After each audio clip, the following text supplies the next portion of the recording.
I'm proud to present Beef Kulma.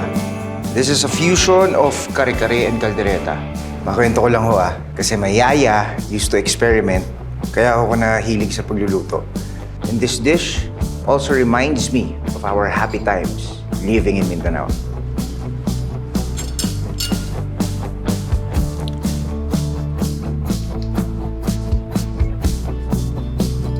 Hello, jurors! Though Filipinos are fond of rice or silog breakfast meals, I am confident to present a full English breakfast.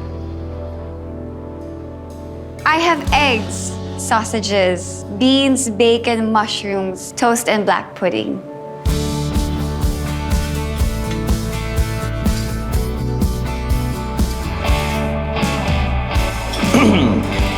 Miss Carol Murphy, piece of advice lang Hindi pa naman ako nakakapunta ng UK, pero hindi ba kilala ang British cuisine sa pagiging bland? What are you talking about? I mean, tignan mo naman yung dish na pinresent mo. Parang mga pinrito mo lang, parang nakuha mo lang sa ref at nagbukas ng pakete ng pork and beans. Tapos pinresent mo sa Cookfest. Alam mo, if I were you, I will still pursue a course in travel and hospitality. Pero I will definitely stay out of the kitchen. Alam mo kung bakit? Hindi lang kasi cooking skills yung kailangan mo Kailangan mo rin ng creativity.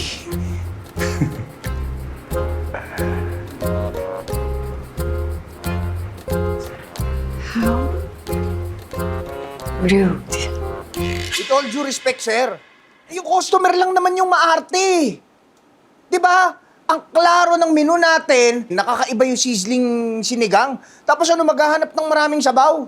Kahit na, dapat hindi mo na pinahiya. Ilang customer na at kahit crew na ang nagre-reklamo dahil madaling uminit ang ulo mo.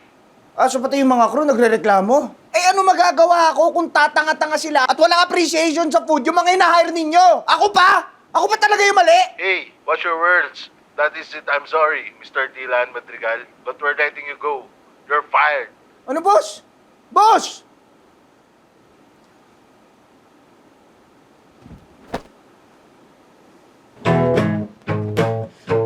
Kuya, 3 buwan mo na hindi nababayaran yung bill mo Oo nga Tapos ngayon, natanggal pa ako sa trabaho.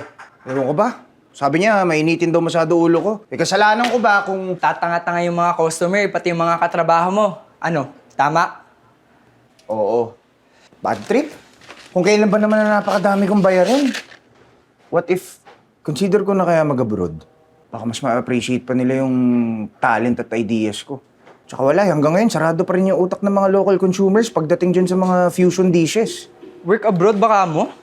I think I got you. Bakit? Kailan kang hiring? Tulungan mo naman ako. Mangako ka muna sa akin na hindi ka magiging beast mode. Beast mode? Ako? Hindi naman ako ganun Huwag mo na sabihin yun. Basta, tulungan mo ako. Sige na. Yung motor ko hindi ko pa tapos bayaran. Bakawa ka naman. Oo na. Alam kita Kuya naman Dabis ka talaga. Talaga? Ay, naku. Mr. Madrigal, I've heard a lot of interesting things about you. Like what po, ma'am? That you're the best in fusion dishes. I do believe you'd be a good fit for a new British pub-inspired establishment in Singapore. British food? Yes. Got a problem with that? No, ma'am. Are you willing to undergo training for 3 months with our head chef in our commissary in Alabang? If it's a yes, then I'd gladly hire you now.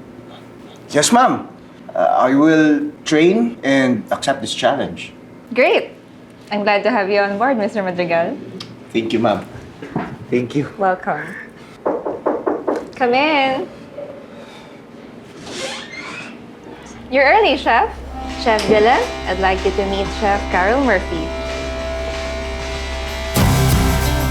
Ikaw?